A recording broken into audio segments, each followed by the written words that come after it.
Hi children, welcome to science class. Let us continue our 9th lesson. What is chapter name? Soil. Today you are going to study the properties of soil. Percolation rate of water in soil. Percolation rate means water soil lake ഊർന്നിറങ്ങുന്നതിന്റെ rate ആണ്, ഒലിച്ചിറങ്ങുന്നതിന്റെ rate. Bhujo and Paheli marked two different squares of 50 cm and 50 cm each, one on the floor of their house and the other on the Kacha road. Kacha road or unpaved road. Bhujo Paheli എന്ന് പറഞ്ഞ രണ്ട് കുട്ടികൾ എന്ത് ചെയ്തു? 50 centimetre ഹൈറ്റും 50 centimetre വിഡ്ത്തും ഉള്ള രണ്ട് squares ഉണ്ടാക്കി. മണ്ണ് കൊണ്ട് രണ്ട് സ്ക്വയേഴ്സ് ഉണ്ടാക്കി. ഒന്ന് എവിടെയാണ്? One on the floor of their house, അവരുടെ വീടിന്റെ മുറ്റത്തും. മറ്റേത് എവിടെയാണുള്ളത്? റോഡില്.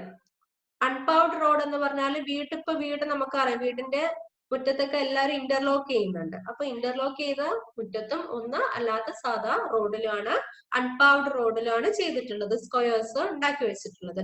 They filled two bottles of the same size with water. രണ്ട് ഒരേപോലെയുള്ള ബോട്ടിൽ എടുത്തു, ആ ബോട്ടിൽ നിറയെ വെള്ളം എടുത്തു. They emptied the water from the bottles, one each, at the same time in the two squares. രണ്ട് സ്ക്വയേഴ്സും എന്താണ്? ഒന്ന് റോഡ് സൈഡിലാണ്, ഒന്ന് വീടിന് മുറ്റത്താണ്. ആ രണ്ട് സ്ക്വയേഴ്സിന്റെ മുകളിലേക്കും ഓരോ ബോട്ടിൽ വാട്ടർ എന്ത് ചെയ്തു? ഒഴിച്ചു കൊടുത്തു. They observed that the water on the floor flowed down and was not observed. അവരെന്താ കണ്ടെത്തിയത്?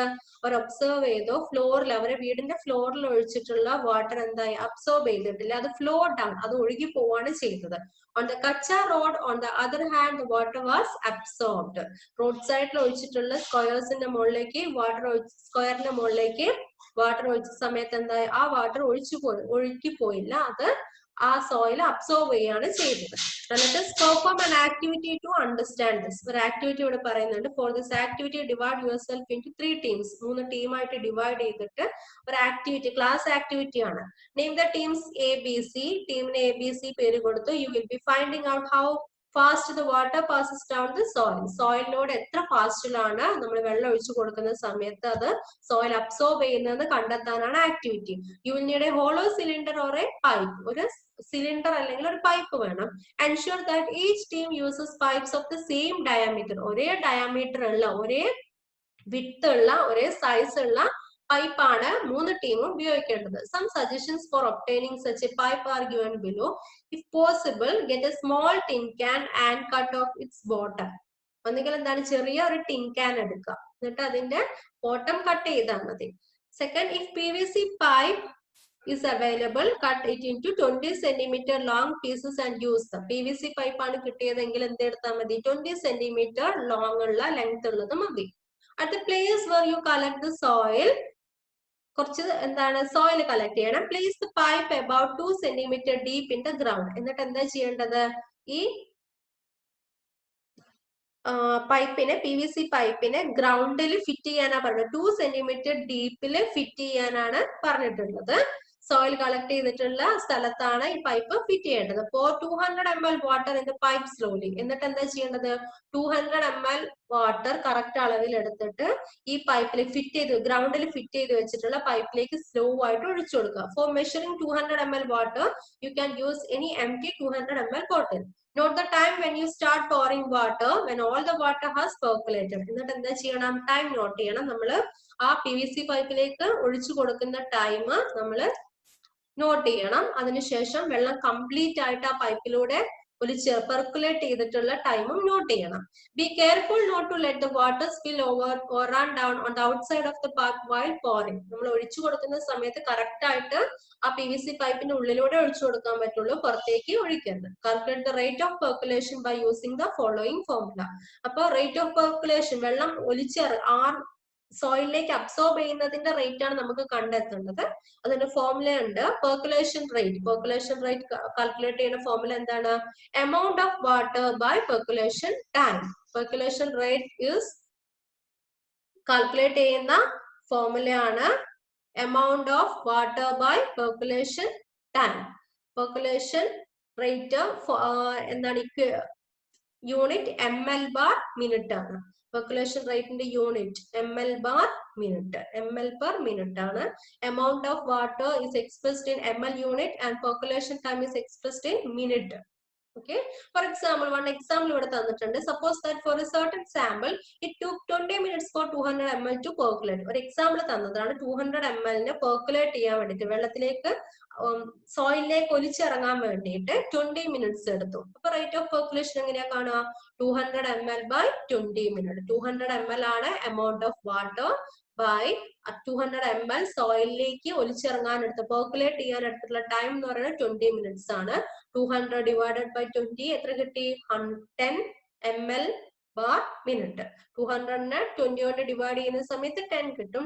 10 ml per ml bar or per എന്നാണ് പറയാ. 10 ml per minute. 10 ml per minute. Okay.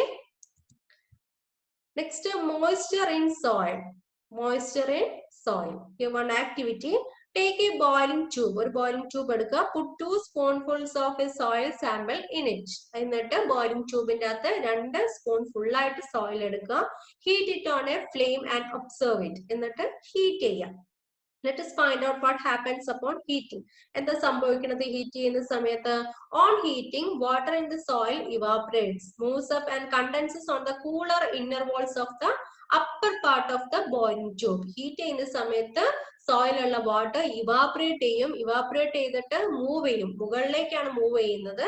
And condenses on the cooler inner walls of the upper part of the boiling tube. എന്നിട്ട് boiling ട്യൂബിന്റെ മുകൾ ഭാഗത്ത് ടോപ്പിലായിട്ട് സൈഡില് എന്താണ് കണ്ടൻസ് ചെയ്ത് നിൽക്കും. അതായത് അതിന്റെ വെള്ളത്തുള്ളികളായിട്ട് ഇവാപറേറ്റ് ചെയ്ത വാട്ടർ കൂൾ ചെയ്തിട്ട് ബോയിലിംഗ് ട്യൂബിന്റെ മുകളില് തുള്ളികളായിട്ട് നിൽക്കും. ഇവിടെ പറയുന്നുണ്ട്, have you ever passed through A farm land during A hot summer day? Perhaps you notice that the air above the land is shimmering. Why is it so? അതിന്റെ reason ആണ് നമ്മൾ ഇവിടെ പറഞ്ഞിട്ടുള്ളത്.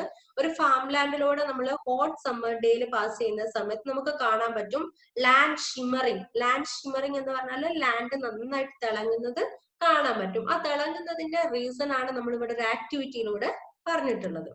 ഓക്കെ. അപ്പൊ നമ്മൾ പറഞ്ഞു എന്താ സംഭവിക്കുന്നത്? ഈ ഹീറ്റ് ആവുന്ന സമയത്ത് നല്ല ഹോട്ട് സമ്മർ ഡേയ്സിൽ എന്താവും?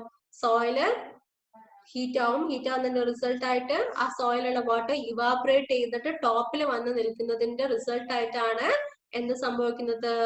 Soil seems to shimmer. Soil നല്ല തിളങ്ങുന്നതായിട്ട് തോന്നുന്നത്. Okay. Absorption of water by soil. Water absorption by soil. ഓരോ സോയിലും ഓരോ ടൈപ്പിലായിരിക്കും വാട്ടർ അബ്സോർബ് ചെയ്യുന്നത്. Here one activity. Take a plastic funnel. ഒരു പ്ലാസ്റ്റിക് ഫണൽ എടുക്കുക. Take a filter paper. Filter paper എടുക്കുക. Fold and place it as shown in the figure. Figure ഉള്ള പോലെ ഫോൾഡ് ചെയ്യുക. ഇതുപോലെ ഫണൽ ഷേപ്പില് filter paper fold ചെയ്യുക. Wait 50 gram of dry powdered soil and pour it into the funnel. 50 gram dry soil, powdered soil എടുക്കുക. ഫണലിലേക്ക് ഇട്ട് കൊടുക്കുക. Measure a certain amount of water in a measuring cylinder and pour it drop by drop on the soil. ഒരു measuring cylinder എടുത്തിട്ട് ഇപ്പൊ 200 ml water ആണെങ്കിൽ 200 ml എടുക്കുക. എന്നിട്ട് drop by drop ആയിട്ട് ഫണലിൽ വെച്ചിട്ടുള്ള സോയിലിലേക്ക് ആഡ് ചെയ്യുക. You can use a dropper for this purpose. Dropper use ചെയ്തിട്ടാണ് വാട്ടർ ആഡ് ചെയ്യേണ്ടത്. pour water all over the soil. എന്താക്കണം? സോയിലിലേക്ക് വാട്ടർ ആഡ് ചെയ്ത് കൊടുക്കുകയാണ്. Keep pouring water till it starts dripping. അപ്പൊ ഏതുവരെ നമ്മൾ വാട്ടർ ഡ്രോപ്പർ ഉപയോഗിച്ച് ആഡ് ചെയ്യണം? ഈ താഴെ കൂടെ വാട്ടർ ഡ്രോപ്ലെറ്റ്സ് ആയിട്ട് താഴേക്ക് വരുന്നത് വരെ നമ്മൾ വാട്ടർ ഡ്രോപ്സ് ആഡ് ചെയ്ത് കൊടുക്കാം. പിന്നെന്താ ചെയ്യേണ്ടത്? Subtract the amount of water left in the measuring cylinder from the amount you start with. 200 ml ആണ് നമ്മൾ മെഷറിംഗ് സിലിണ്ടറിൽ എടുത്തത്. ആ 200 ml നമ്മൾ pour ചെയ്ത് ഇങ്ങനെ ഡ്രോപ്പ് ബൈ ഡ്രോപ്പ് ആയിട്ട് ഇങ്ങനെ ആഡ് ചെയ്യാണ്. ആഡ് ചെയ്ത് കഴിഞ്ഞ് certain ടൈം എത്തുന്ന സമയത്ത് ഡ്രോപ്പറിന്റെ ഫണലിന്റെ താഴെ കൂടെ ഇതുപോലെ ഡ്രോപ്സ് ആയിട്ട് വരാൻ തുടങ്ങും. അപ്പൊ നമ്മൾ എന്താ ചെയ്യേണ്ടത്? ഇവിടെ എന്താ കണ്ടുപിടിക്കുക? Record your result in your notebook following manner. This is the amount of water retained by the soil. ഇപ്പൊ സോയിലിൽ എത്ര വാട്ടർ ഉണ്ട് എന്ന് കണ്ടെത്താനുള്ള ഒരു ആക്ടിവിറ്റി ആണത്. ഓക്കെ. Weight of soil. ഇപ്പൊ നമ്മൾ എടുത്തിട്ടുള്ള സോയിലിന്റെ വെയിറ്റ് 50 gram ആണ്. Initial volume of water in the measuring cylinder. Measuring സിലിണ്ടറിൽ നമ്മൾ 200 ml വാട്ടർ എടുത്തിട്ടുണ്ടെങ്കിൽ അതാണ് UML എന്ന് പറയുന്നത്. UML എന്ന് പറഞ്ഞാൽ ഇനീഷ്യൽ വോളിയം ഓഫ് വാട്ടർ. നമ്മൾ ആദ്യം എടുത്തിട്ടുള്ള വാട്ടറിന്റെ അളവ്. Final volume of water in the measuring cylinder. Measuring സിലിണ്ടറിൽ ഈ ഡ്രോപ്പുകൾ ഡ്രോപ്പ് ആയിട്ട് താഴെ വന്ന് കഴിഞ്ഞിട്ടുണ്ടെങ്കിൽ സിലിണ്ടറിൽ നമ്മൾ എടുത്ത് 200 ml കുറവ് വരും. 200 ml ആണ് നമ്മൾ ഇങ്ങനെ ആഡ് ചെയ്ത് കൊടുക്കുന്നത്. അപ്പൊ എന്താവും, താഴേക്ക് വരുന്നതിനനുസരിച്ചിട്ട് ഡ്രോപ്പർ ഉപയോഗിച്ച് ആഡ് ചെയ്യണം. അപ്പൊ എന്തായാലും സിലിണ്ടറിലെ വാട്ടറിൽ കുറവ് വരും. അതാണ് VML എന്ന് പറയുന്നത്, ഫൈനൽ വോളിയം. നമ്മൾ ഈ ഡ്രോപ്പർ ഫണലിലൂടെ വന്നതിന് ശേഷം ആ മെഷറിംഗ് സിലിണ്ടറിൽ എത്ര വാട്ടർ ഉണ്ടോ അതാണ് VML. Volume of water absorb by the soil. Soil എത്ര വാട്ടർ അബ്സോർബ് ചെയ്തു എന്ന് അറിയണമെങ്കിൽ എന്ത് ചെയ്താൽ മതി, ഇനീഷ്യൽ വോളിയത്തിൽ നിന്ന് ഫൈനൽ വോളിയം സബ്ട്രാക്ട് ചെയ്യുക. 200 ml ആണ് നമ്മൾ ആദ്യം എടുത്തു. 200 ml അകത്തുനിന്ന് പിന്നെ നമ്മൾ ഇതിലെ വരാൻ തുടങ്ങിയതിനു ശേഷം നമ്മൾ നോക്കുമ്പോൾ അതിനകത്ത് 50 ml ആണ് ഉള്ളതെന്ന് വിചാരിക്കാം. അപ്പൊ 200 മൈനസ് 50 ml ആണ് എന്ത് വരുന്നത്, സോയിലിൽ റിട്ടേൺ ചെയ്തിട്ടുള്ള വാട്ടറിന്റെ അളവ്. 200 മൈനസ് 50 എന്ന് പറയുമ്പോൾ എത്ര വരും, 150 ml വാട്ടർ സോയിൽ റിട്ടേൺ ചെയ്തു. Okay, weight of water absorbed by the soil. Weight is also expressed in gram. 1 ml of water has weight equal to 1 gram. 1 ml water ന്റെ weight എന്ന് പറയുന്നത് എത്രയാണ്, 1 gram ആണ്.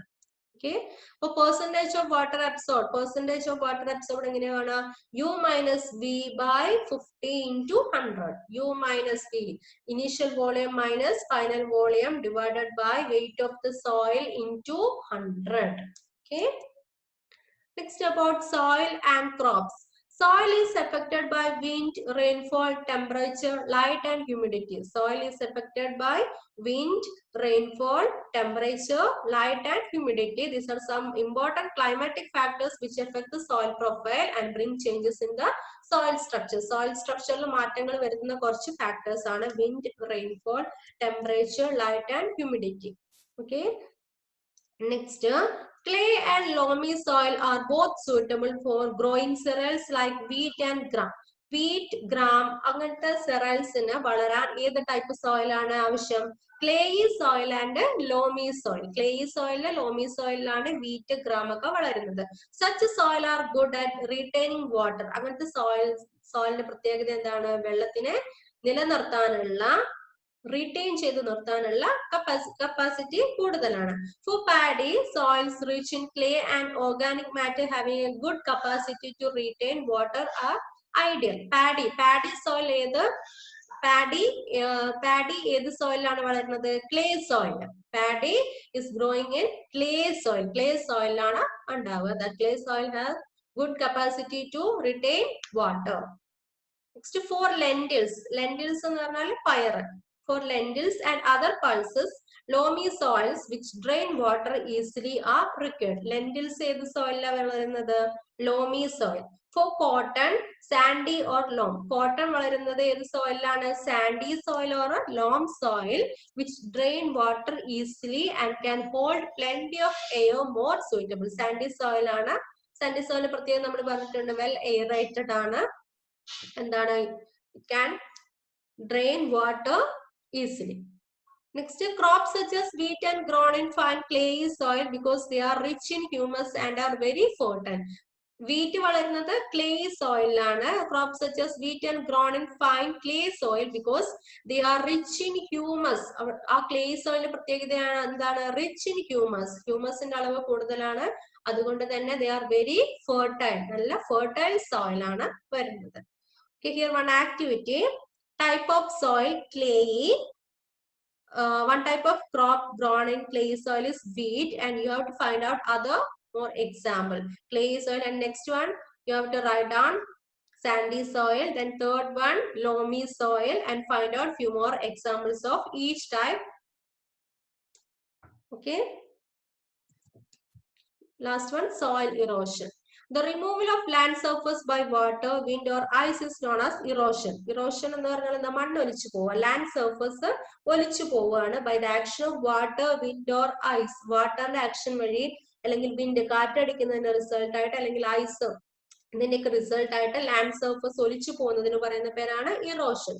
Plant roots firmly bind the soil. Plant ഉണ്ടെങ്കിൽ അതിന്റെ root സോയിലിനെ പിടിച്ചു നിർത്തും. In the absence of plant, soil become loose. So it can be moved by wind and flowing water. Plants ഇല്ലെങ്കിൽ ആ സോയിലിനെ ഈസി ആയിട്ട് വിൻഡിന് അതുപോലെ തന്നെ ഫ്ലോയിങ് വാട്ടറിന് മൂവ് ചെയ്യിക്കാൻ പറ്റും. Erosion of soil is more severe in areas of little or no surface vegetation. എവിടെയാണ് soil erosion ഉണ്ടാകുന്നത്?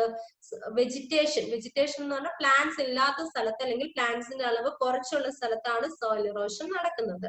Such as desert or bare lands. ഡെസേർട്ടിലെ ബെയർ ലാൻഡ്സിലൊക്കെയാണ് നടക്കുന്നത്. So cutting of trees and deforestation should be prevented. Trees cut ചെയ്യുന്നത്, deforestation എന്ന് പറഞ്ഞാൽ cutting of trees should be prevent ചെയ്യണം, തടയണം. And effort should be made to increase the green areas. എന്നിട്ട് എന്ത് ചെയ്യണം?